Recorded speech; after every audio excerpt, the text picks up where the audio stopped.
አሁን ልጄ ምን አስጨክኗት ነው? ምን ነው አንጀቷን እንደዚህ ያስጨከነው? አይኔን እንኳን ሳታይን ጥላኝ ሄደችው። ምን ነው ልጄ? ምን ነው?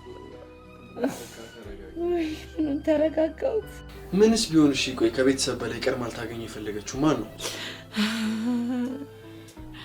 ወይ ማአዚ፣ እኔ እኮ ለቤተሰቦቼ ሳትናገሪ አንቺ ብቻ መተሽ ኤርፖርት ተቀበይ ስትለኝ ሰርፕራይዝ ልታደርጋችሁ መስሎኝ ነበር።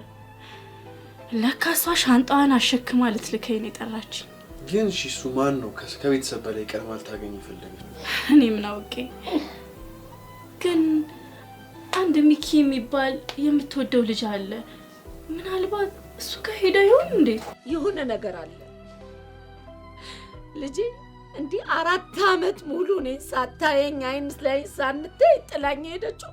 ታማ ነው እንጂ በጤና አይደለም። ህመም ነው ልጄ፣ ህመም ነው። ከዛ ያረገብኝ ልጄ። ቆይ የልጁን ቤት ታውቂዋለሽ አንቺ? ኧረ እኔ በፍጹም አላውቀውም። በቃ አንቺ ከማዘርጋውኝ እኔ እስኪ ወጣ ብዬ ፈለግ አድርጊያት ልምጣ። ማሚ በቃ አንቺ ተረጋጋ። እኔ ምንም ተረጋጋሁት ልጄ፣ ምንም ተረጋጋሁት።